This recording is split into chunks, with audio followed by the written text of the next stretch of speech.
Welcome back to Agency Allies, the show where we sit down with the leaders shaping the future of branding, design, and advertising. Today, I'm joined by Cam Brown. Seems like a real cool guy. He's the founder of Kingfish plus Partners, and now you are the CEO of Wetware. I am. I'm the CEO of both and founder of both. Yeah.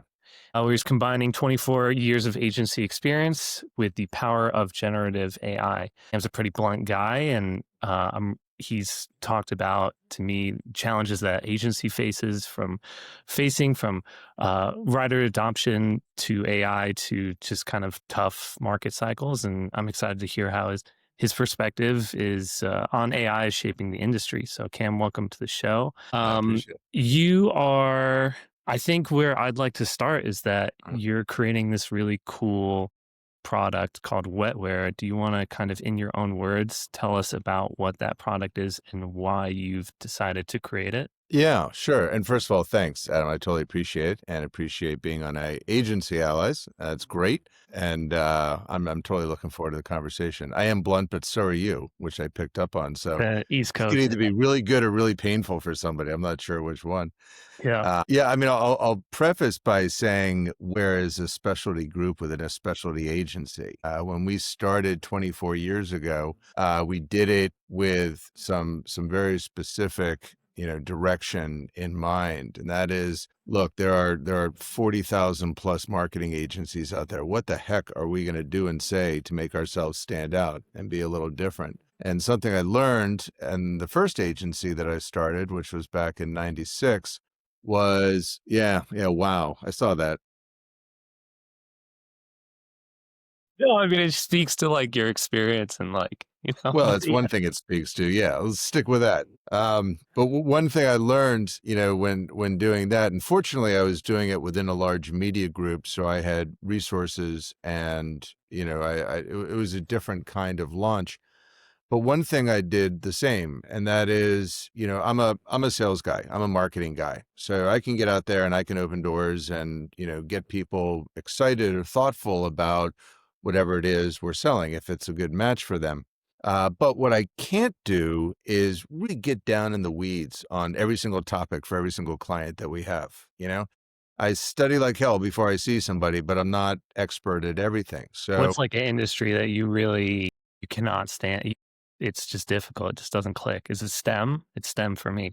STEM a little bit, and you say aerospace, I think is really cool, but I can't talk about it. I can't get into NASA was was a client of ours, and I can't get really specific on that. That's some pretty tricky stuff.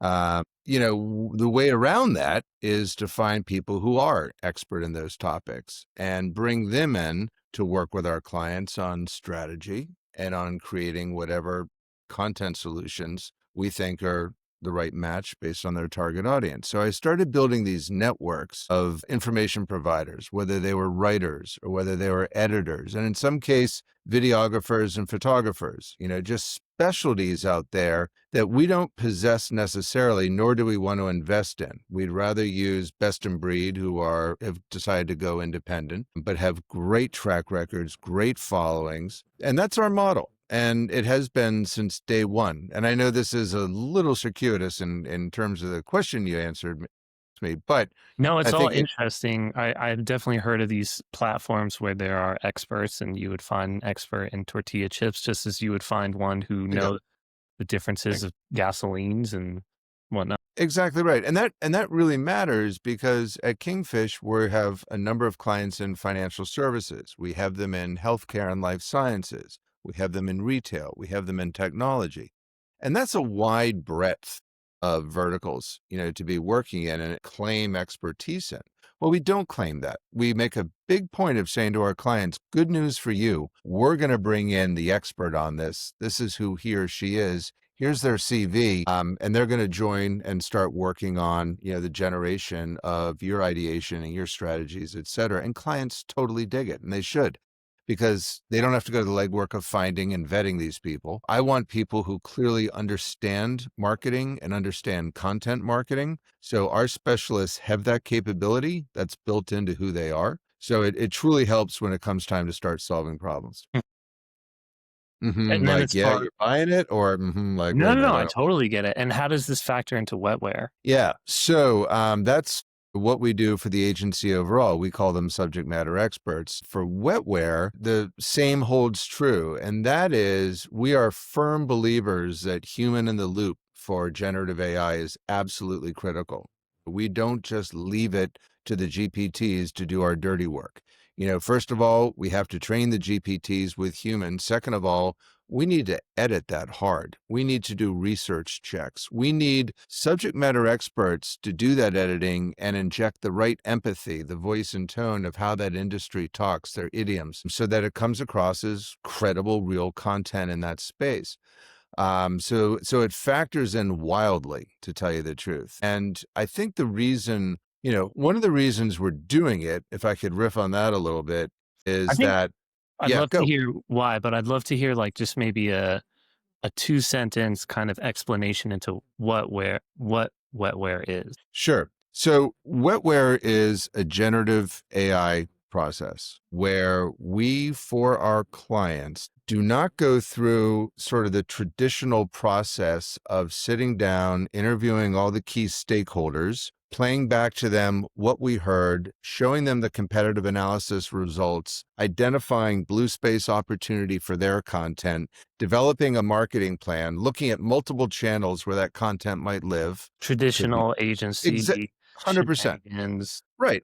And I'm not saying there's not a place for that. That's still the lifeblood of what we do. But companies of different size and different needs need different products. And now we have a product we can offer those people who know all of that I started talking about. They know who their audience is. They know what topics they want to talk about.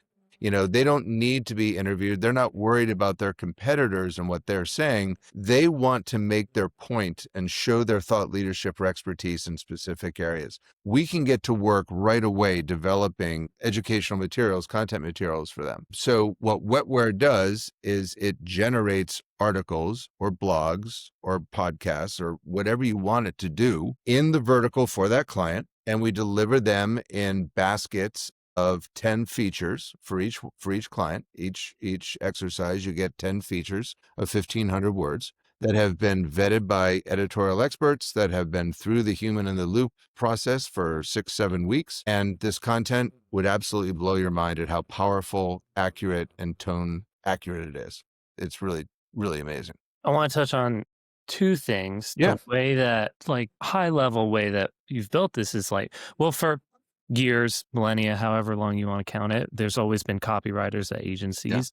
And Yeah. those copywriters, like you said, need to know their shit. They need to know their topical specialties. And what you've done with Wetware is to take not necessarily, well, I would say disrupt that model of copywriters Yeah. and have really talented copywriters kind of train these models. So, like, Bingo. it's not coming from nowhere. It's coming from like the top copywriters. And then I do want to touch on this aspect of human in the loop. Do you want to explain what that is? Yeah, sure. So a lot of people, when they, want to experiment with AI, and the easiest platforms for most people are going to be either Gemini or Perplexity or ChatGPT or Claude. Those places where they're seeing it on their screen already, or someone told them to subscribe to it and have fun with it. We've got an approach that's a little bit different than simply prompting the search bar and getting information and then saying to your boss or whomever it is, here you go. Here's the piece you wanted. It's 2,000 Slop. words on X, Y, or Z. I call it slop. It Yeah. is. It is full of slop. It is full of hallucinations, authoritative bullshit, all that stuff we hear about. It's 100% true. What a human in the loop does is provides guardrails, right? It makes sure that every word that comes out, every reference to research, every stat, everything has been vetted, has been reviewed, has been looked through, and we know it to be true. We fixed whatever slop was first came our way because, as you know, accidents happen and misstatements happen all the time with AI. So Especially now. without Yeah. say again, Especially now. And then as you especially and then I think what I'm hearing is that, like, we all know that AI is getting better, but it's going to take time. I mean, look at video quality. And what you've done with copy is like maybe because of how intensely you've trained these models, you've removed a Yeah. lot of the errors. So you sped We up. have. Yeah, I mean, the point isn't to replace the creative process, it's to deepen it. It's not at all to say, "Hey, we think machines are better, we think LLMs are gonna get it all done." It shouldn't be the post, it should power the post. I mean, as with any technology, you need to frigging grab it by the horns and own it and make it do what you want it to do. And And if you've you let it run wild, you're gonna have a world of hurt. You are and gonna you've have a used big world of AI. hurt. I think you used like lightning or fire as a metaphor for AI, where we can like wield it, but you have to like know. I think you said in a previous. I thought you said that to me, actually. No, I don't know. I Maybe don't. I don't. I could have said I thought that was your wisdom, not mine, but I could be wrong. I like it. I Yeah, we're like it. kind of given this like thing that can burn us or cook us really nice steaks, and like it's up to us Right. how we want to utilize it. Yeah, no, that's exactly it. And it's really critical for you to know that, I didn't wake up one morning and say, "Okay, I'm Joey AI. Everything I'm going to do now is AI and everything I'm going to talk about is AI." It's not the case, but about a year and a half ago, I was speaking at a conference with a couple hundred writers there, and I was asking them, "Okay, so now that you're hearing about this, now that you're seeing it in the field, are you using AI? Are you going to use AI? How are you going to use AI?" And the majority of people were sort of, "You know what? This thing's really irritating me. It's costing me my business. I don't want to talk about it. It's kind of the devil, like Right. if we don't talk about it, it's It's not like going to tick me off." soulless. I hear a lot of Well, people say. to them, it sort of was, and which I appreciate. I truly do appreciate that reaction. But as with any technology that provides a little competitive advantage, how are you going to own that? Is the question of them. How are you going to use AI to your advantage to make your product even better and to make you a more desirable professional out there, a more desirable SME out there? And I think that we got through the panic and we got through the, oh no, adoption of AI. Now the smart ones are saying, "I get it. I'm that human in the loop. I can refine whatever that product is that's coming out of ChatGPT or Perplexity or whomever you're using." And that's what I care about. What I care about is our SMEs who are willing and excited to learn how to train GPTs, how to edit the content that comes from GPTs, and put out a really cool, really smart product. So I'm not saying, to be really clear, that we're walking back or walking away from what we're doing in the traditional Kingfish and Partners agency. That would be really stupid. I wouldn't do that. But we're bringing this product on for current clients, for new clients, and as a way for us to enter into new markets where we were a little prohibitive. We were a little price prohibitive. A $1 million, company doesn't really need a full service agency, nor can they afford a full service agency. But they need to educate the market. How can they do that in a very efficient way? Where's a very, very slick solution for that? So this is a really interesting segment, like kind of how do I phrase this? I think it's really interesting that an agency may be working with like really big clients, like, you want the neon sign behind you, you want Budweiser as a client, you want some I would whiskey, love you want Budweiser as a client. Chrysler. That would These be my life's work, mission complete, seal yeah, set. That'd be good. these are the things we want to aim for. But there's also at the same time, there's like a huge basket of clients that like don't have the money for agency services, and Right. agencies can't pick them up because they don't have the bandwidth, which is all fair. And then I see this kind of adoption as AI to kind of take on some of the effort so that you can access these clients. And so maybe 100%. the future is that every agency has their own GPT model, and that maybe we're not going to school for advertising anymore. Maybe we're going to school for AI advertising. I don't know. Maybe that's No, kind you of do know. You're 100% on the right track, Adam. yeah. I fully believe that every agency is going to be able to train GPTs and use it, effectively for their clients. I mean, why not? Why wouldn't you learn that craft? Let's talk timetable. So are we Mhm. thinking it's going to be in like 2 years? What's Cam's kind of like vision for the next 10 years? Yeah. Break it down for me in terms of 2 or industry 10. trends. 2 or 10. I want you to, I would love to hear like maybe a linear kind of narrative where it's like, okay, in 1 year, this is going to happen. In 2, in Yeah. 5, in 10, like where, if I, however you want to bunch it. I would say that we're at the end for agencies. I would say we're nearing the end of kind of the vetting process. Nobody wants to adopt that shiny object and put all their eggs in that basket, right? You have to make damn sure this product is going to work, is going to be appropriate for your clients, and your clients are going to be able to scale and make more money as a result of you deploying work in that field. I mean, that's our bread and butter of what all agencies do. Read enough and practically learned enough and used enough of these tools that over the next couple months, every agency needs to make a decision. How, not are we going to, how are we going to implement AI within our agency? Now, there are going to be implementations for process enhancements. It's not just about content, obviously. This can be used a lot of different ways. But for the people who are in content marketing like us, the people who are in branding like us, the people who are in full service agency work like us have to start using it as one of our tools. It's just incredibly stupid not to. I mean, I grew up in technology. I worked for Ziff Davis for 11 years. And what was awesome about doing that from 1990 to 2001 was, and you talk about the tech bubble and everything leading up to the tech bubble. That was my life, for over a decade, was calling on technology companies, looking at new products, getting amazed by them, and then putting a story behind them. How can this audience use this product most effectively? Oh, am I out? Do we break? Shoot. Okay.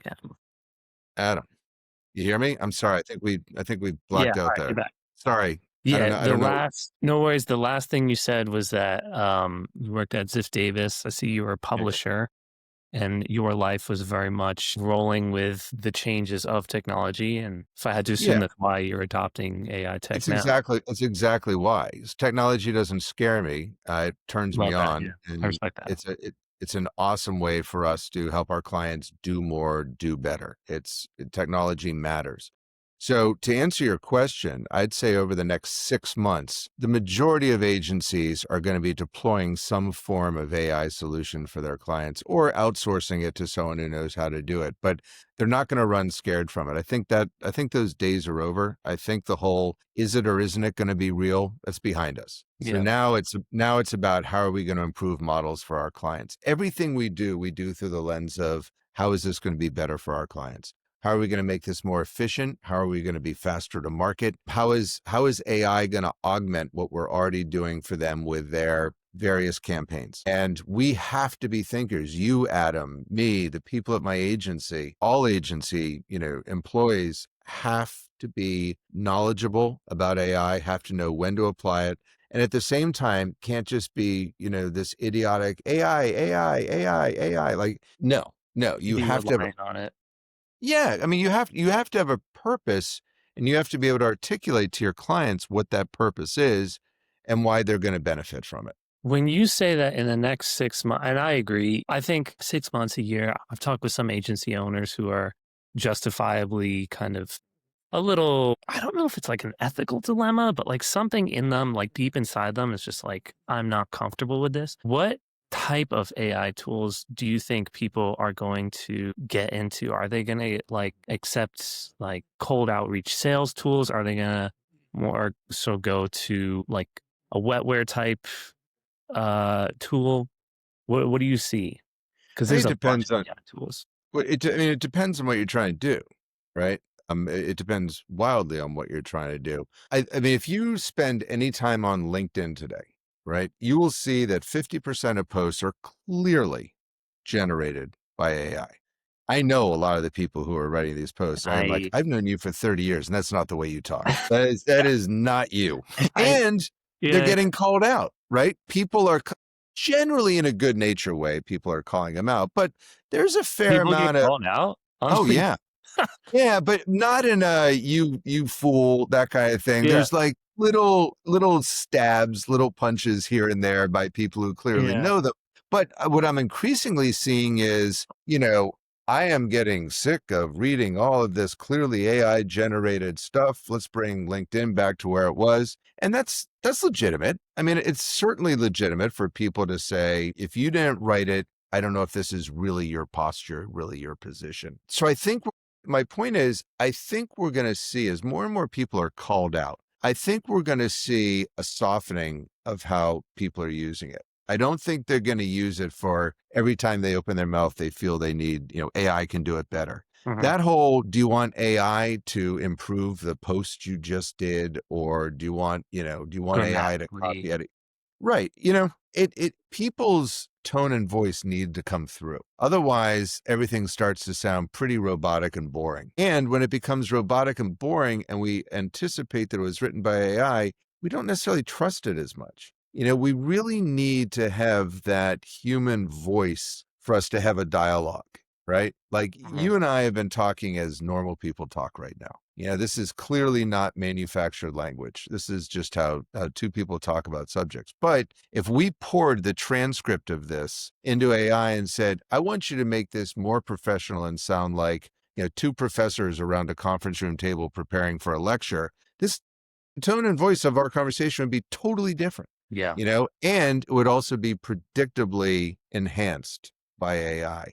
And I think that's what people are going to get less tolerant of as, we're going through this early process. Nobody wants our world to turn into an automated world where people don't matter anymore. So you're going to hear me bang the drum on humans in the loop awfully frequently because I know that's a differentiator. And I don't just mean for us. I mean, in the overall industry of how people are integrating and working with AI. Is that clear? What I'm saying clear? Because I hear myself saying it and I get it, but I'm not sure it's coming across as clearly as I wanted to. Yeah, no, I get it. What I'd love to dig in more, like if you're comfortable, how much, and I think this is kind of important to the context of what we're talking about in Yeah. terms of like gaining new segments with Chat GPT. Like, I'd love to talk like what would creating, I guess, like something like a mission statement or so, like a whole kind of suite of different, identity, Like like a brand basic identity. branded materials like How much value would that prop and cost mission statement. before AI? And then how much would it cost now that we're using tools that are kind of simplify the process? Are we keeping the price the same? Are we kind of lowering it? Well, it depends. So let's go to your question that has to do with mission statements and value props and so on.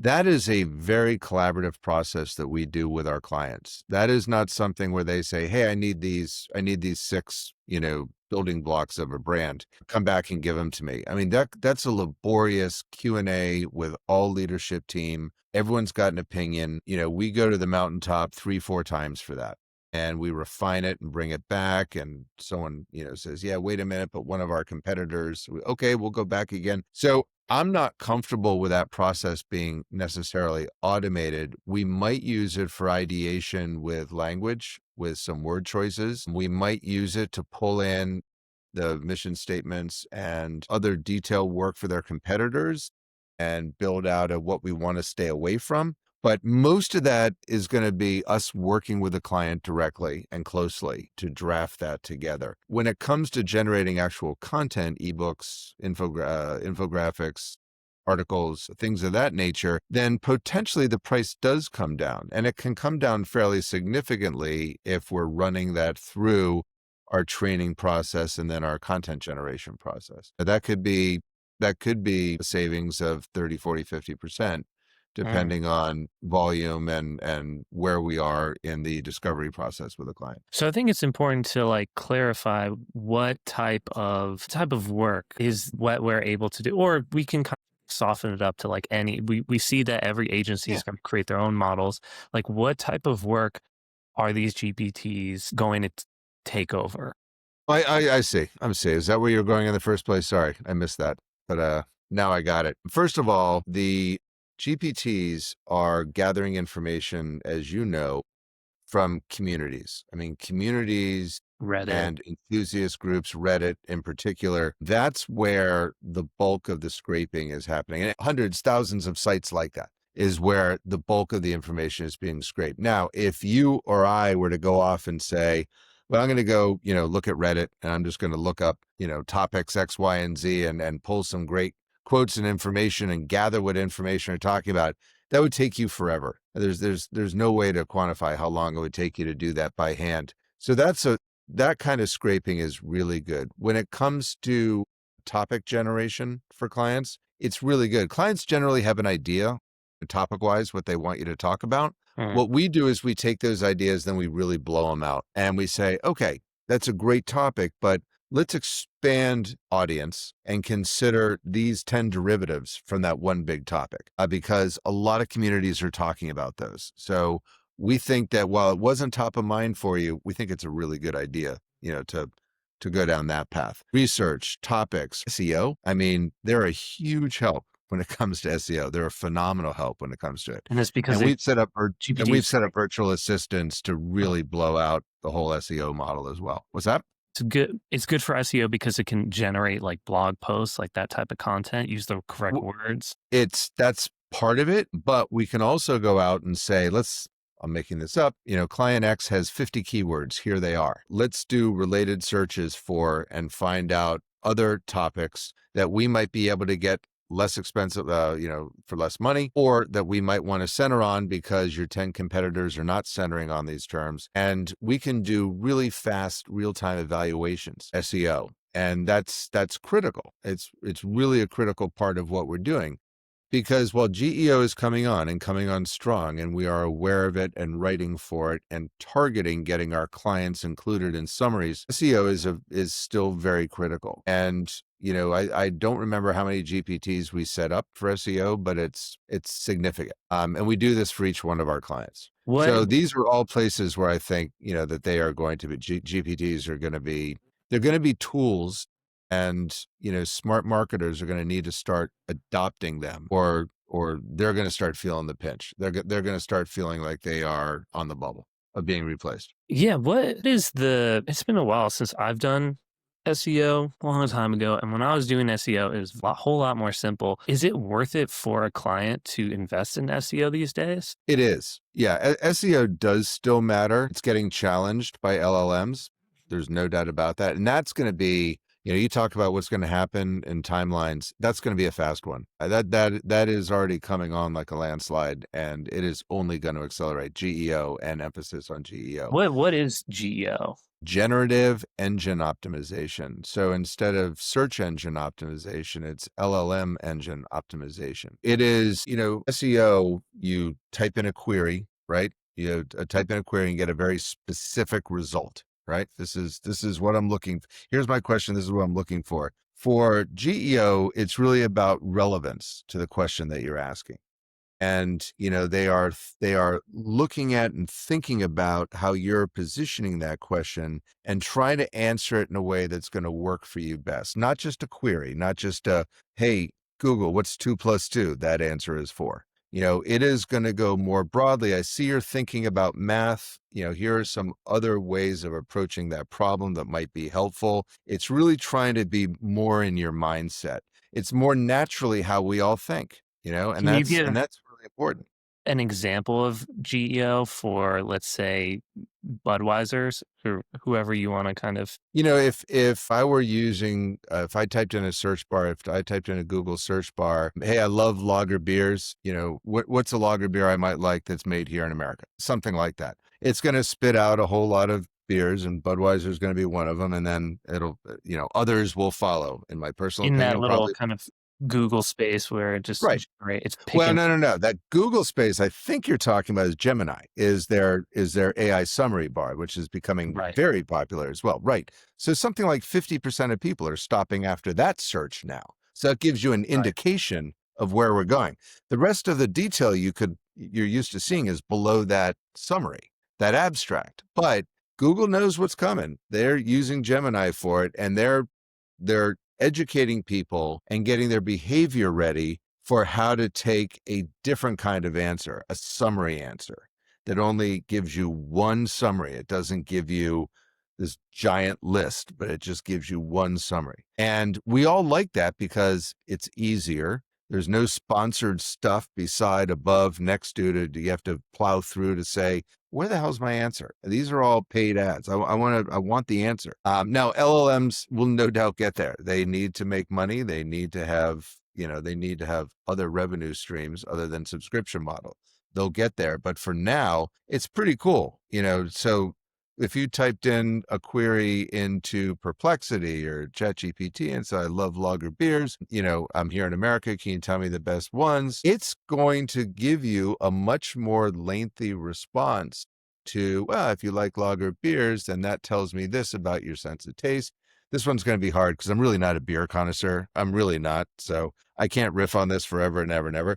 But the quality and approach to the answer you get on Perplexity or ChatGPT is going to be wildly different than that first appearance for SEO in traditional Google. And it's going to appeal to you more because it's speaking to you with relevant terms to the question you asked. And that's where we're moving to, Adam. That's where all the search is moving to. Yeah. So we've talked a lot about, And one of the things, sorry, I would sort of Yeah. add to that is it's thinking about what is your purpose? Like, why are you asking that question? What are you really trying to dig into? it's a I mean, therapist. that to me is what I find really cool. I mean, if you just fool around with it and ask it a bunch of questions, look at how it's learning. Look at how it's sort of trying to figure you out. Always look at the sources that are listed first, where they pulled that information from. Mm, You can see in a sidebar on top, depending on what you're using, it considered this before it provided the answer. Look at them. Say, yeah, those are credible, or I don't know if I really think that's credible. They'll often footnote exactly what, when it gives part of your response, it'll have a footnote or a link. Take a look at what it's pulling from. If it's Cam Brown's blog, you may want to rethink that. But if it's a credible source, you're going to feel much more confident about the answer you got. yeah, that is interesting. It's also fun. Like, it's really fun to play with. It's just mind numbing how cool it is. Yeah, I respect how long you've been in the game and you've decided to kind of really pivot into this new wave of technology. I know a lot of business people who, they invested in the CD and they stayed and died with the CD and the VHS. And I think it's good business to kind of be flexible. We've talked a lot about, and off that, we've talked a lot about like content, AI. Let's talk about bringing things to Kingfish. And you're a sales guy, right? Yeah. Well, how does Kingfish normally get clients? I have like a lot of, we're always kind of like looking for new ways about how to like acquire clients. And a lot of agencies are kind of stuck in this referral kind of hellscape where they're just kind of banking on referral. It's hard to like forecast revenue because you're just kind of waiting for these. Nobody's really using outbound stuff. Like what's Kingfish's recipe?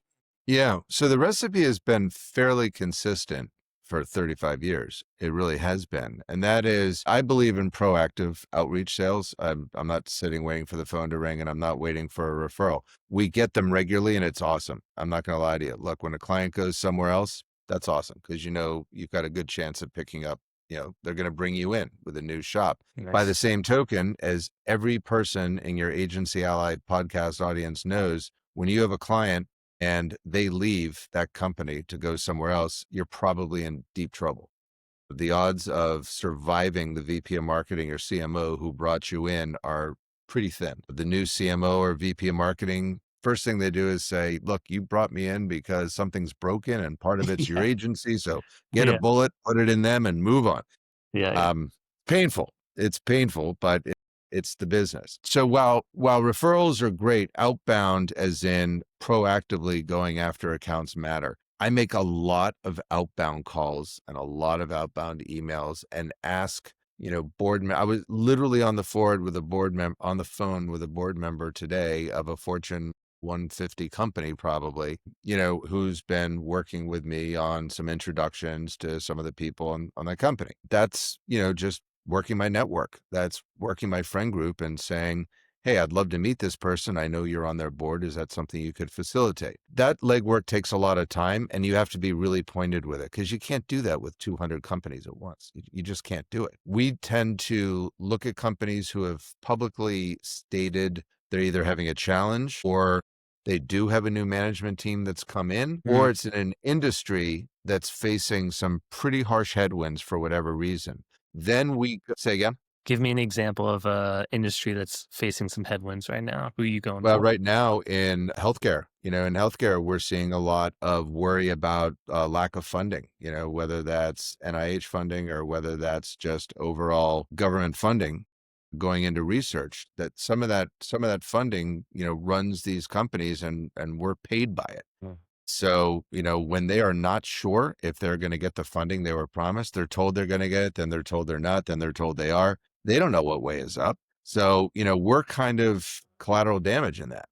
We have to wait and see how that funding is going to play out. That kills me. There's nothing our company can do, our agency can do to help our clients if they're not, actively working with us or not increasing their spend. So, we have to keep a pipeline. We have to continue looking for new clients who fill in the potential of a lack of funding costing us 3, 4, 5 clients a year. So all that means, Adam, that yeah, I'm a salesperson, but I'm a business person and I'm knowledgeable about business and markets. And that generally will point me either to financial services or to healthcare or to technology or wherever the biggest turmoil is, that's where I'm going. And yeah. Yeah. There's a lot of turmoil in apparel, kind of with the import, with the exports, Mhm. Mhm. tariffs. I've been hearing a lot about that. Yeah. A lot of Manufacturing. I mean, oh yeah. people who manufacture big stuff, a piece of it comes from Canada, a piece of it comes from Taiwan, assemblies in Vietnam, a piece of it's in Sweden. And I mean, every day in the journal, you're going to read about how people are overcoming that. Well, we're going to move now we're going to move assembly to Ireland. And because that's only an 8% tariff, and we're going to do this, we're going to do this, we're going to do this. Well, guess what? That takes them months and months and months to do. And we're sitting Mm. there waiting for them to finish. We're And like, it's like a new you don't know if they're going to get it right in Ireland. It sounds or like NASA would be a good client right now to get them. that's right. Or SpaceX. Or, I mean, yeah, I mean, there's a lot of there are a lot of interesting accounts. Going after new business right now is not easy. Yeah. This is not anytime you've got financial markets that are either keeping their powder dry or you talk to them and the first thing out of their mouth is, I don't know. I don't know what we're going to do. We're waiting to see if, we're waiting to see when. Those are tough objections to overcome. I'm not saying you can't, because at the end of the day, they need to sell products and services. And we know how to help them do that. We know how to help them scale to do it better and faster. We know how to help them drive revenue. But if they're staring at the stock market or staring at their stock price and saying, that was not a good month, someone's going to say, hey, slow down the marketing spend while we get Yeah. while we get things back on track. So nothing, I mean, there's nothing new in that, but it does speak to, you got to pay attention to a lot of different tools, a lot of different information sources if you want to do your job well in sales. You cannot sit there and wait for a referral. I simply cannot imagine a world where that happens. Yeah, I like I that really can't. proactive stance. Are you have you been able to use AI for any like outbound stuff or any We're like starting to now. Yeah, we're just starting to now. It's primarily been for the Wetware product. We are doing outbound email marketing. Tens of thousands of emails go out to very targeted functions and very targeted geos with very targeted and divisions of companies or brands. And we're trying to figure out what's working best. Where are we getting the most traction? I know now, I can say for the last 4 months where our biggest traction is in terms of verticals. And I'm not surprised by that, but we've got another 50 and we're researching markets to figure out which are most inclined to do it. So far, the research has been good. I would say not great, but it's been good. Nothing's been 100% wrong that we've tried, but certainly some markets are more responsive than others. And look, email marketing, it's a little bit challenging. It's not working as effectively. It doesn't have the impact that it did a year, 2, 3 ago. And we're trying to figure out how much of that is us. How much of that is our own messaging, going out, or how much of it is people simply aren't responding to email as much. I would tell you on my desk over there, I don't know, I've got 100 phone numbers next to names of people who've received and opened emails from me. I'll try calling them. I've got no problem with that. Some people do still answer their phone. Not many. I'd say 2 out of 10, but that's 2 conversations I didn't have, an hour earlier. So I'm okay with that. Dude, I love your proactiveness. I don't really, maybe I've not talked to a lot of like CEOs who are so sales focused, but like a lot of CEOs are they don't have that like fire that I see in you. How many salespeople do you have at Kingfish? You've really got two. That's it. And you're looking at one of them. And the other is a very, very capable researcher. And she goes after, we don't do anything, casting a wide net. That's not who we are. When we're looking for prospects that we know we can do a good job with, we're going after markets, we're going after certain titles, we're going after certain revenue size companies. Just because over time we've figured out who we work best with and who we can help the most. So, we've got two salespeople that are responsible for, selling a fair amount of product. Nice. I'd love to have more. Don't get me wrong. I would love to have more. It'd be fantastic. More But more clients, more money, there more you go. problems, There you go, Adam. You're thinking it through. I am. So yeah, we about like 5 minutes left. Cool. Is there anything that you want to touch on? Anything that you're passionate about that really kind of lights you up? Could be in the AI space. It could be, really whatever's on your mind. What really fires me up the most is talking to intelligent people and talking to people who want to have a conversation about how to solve business problems. I Right. don't care what the tools are we use to do it. I'm not like, all AI all the time. And, that exploration, usually it's about 2 or 3 hours before we determine, hey, can Kingfish, potentially help you or not? Uh, No, maybe we turn away 3 or 4 out of 10 just because it's not a good match and it takes several hours to get there. I don't mind that at all. I truly don't. I mean, I guess if I let it frustrate me, I'd be in a different game because I hear no a lot and things don't work out. But the chance to meet with people who explain their challenges and, as they're talking to go, oh my God, we can help them. We can totally help them. We can absolutely drive revenue, or we can help them reactivate lapsed customers, or whatever it is. And to get to that point where we both acknowledge, yeah, there is something there, and to start thinking about what that might look like. I don't mean revenue wise, I mean dollars and cents wise. I mean, what kind of tactics are going to be deployed to help them make more money, to do better, and to watch them just light up and say, oh my gosh, if we could hit those numbers, everything changes. And then we go and we do it for them and they hit those numbers. That's like as good as it gets. I mean, to me, that really is friggin' awesome. yeah. It's not just job security, and that's a good thing. I'm not going to lie to you. We like retaining clients, but my senior VP who sits over here has been here for 10 years. She's very, very bright MBA, great strategist. She and her team will bring me in and, they'll say, hey, look, here's how I think we want to proceed with this one. And we'll look at it and we'll tear it apart and we'll be hard on each other and say, yeah, but what about this? And what ultimately goes in front of the client, it works. And it works for a reason, because some really smart people, not me, some really smart people have thought it through and packaged it up. And I've seen it enough to know that it works. So that's what turns me on. That's really what turns me on, being surrounded by really smart people who get stuff and clients who want to take a chance. Yeah. Well, thanks so much, Cam. It's been honestly a Adam. pleasure. I love that East Coast bluntness, and I wish you with the wish you luck with the wetware. And Thank you. I totally appreciate it. It was really good being on Agency Allies. I do appreciate, and I appreciate your direct questions, and hopefully this provided some decent content for you. hell yeah.